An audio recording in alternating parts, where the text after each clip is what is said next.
Šiandien aplankysime tas, kurios net sunku įsivaizduoti, kaip išgyvena į savo pensijų. Dėl sunkios sveikatos būklės jūs jau niekur neišeina iš namų. 4 sienos ir prisiminimai. Visa, kas likę aplankytoms senolėms. Atvažiavome į Ukmergę. Šiame Aukštaitijos mieste į 2 dalis padalintame Šventosios upės mūsų laukia visa Ukmergės maltiečių savanorių komanda. Einame pas močiutę Onutę. Jai 87. Dėl prastos sveikatos, dėl to, kad sunku vaikščioti, ji į savo butą jau niekur neišeina. Visą laiką čia būna viena. Pamiršau šnekėti, juk aš viena ir viena. Vat visą laimę braukimai ir knygos iš bibliotekos. Braukimais Onutė vadina naujo tipo kryžiažodžius. Visas mano džiaugsmas yra. Knygų iš bibliotekos jai atneša pačios bibliotekininkės.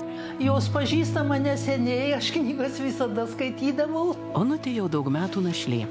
Užaugino 2 sūnus, bet jie patys dėl savo sveikatos problemų išvis nevaikšto.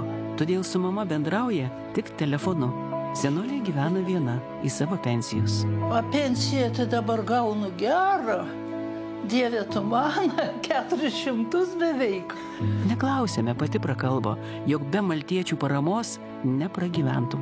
O Jėzau, aš nežinau, kaip būtų. Dievulį man, kaip būtų, neįsivaizduoju. O dabar man ir Donytė atnešta, ir Sirbytė atnešta, ir Bulkutės atneša, ir, vienu žodžiu, dėkoju jum. Labai. Jos labai visos yra geros, aš negaliu ramiai šnekėti, net verti noriu. Maltiečių atneštas sriubos termosą senolė padalina į 2 dalis.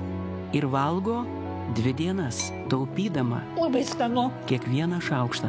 Aš šiaip tai, Dieve mano, aš esu pripratus ir prastai gyventi, taip kad... Visi maltiečių globojami seneliai be galo kuklus, pripratę gyventi taupydami net duonos riekę.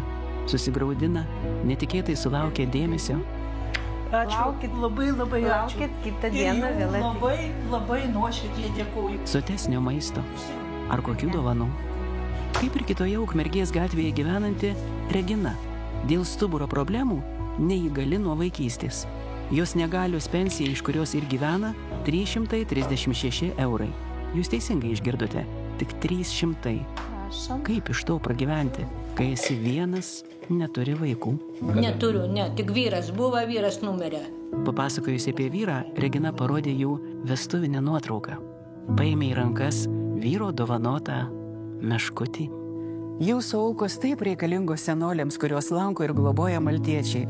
Kiekvienas telefono skambutis šiais numeriais, tai dar vienas dubenėlis sriubos. 14 15 10 eurų. 1601 5 eurai. Jeigu galite paaukoti didesnę sumą arba remti reguliariai. Informaciją rasite interneto puslapyje maltiečiusriuba.lt.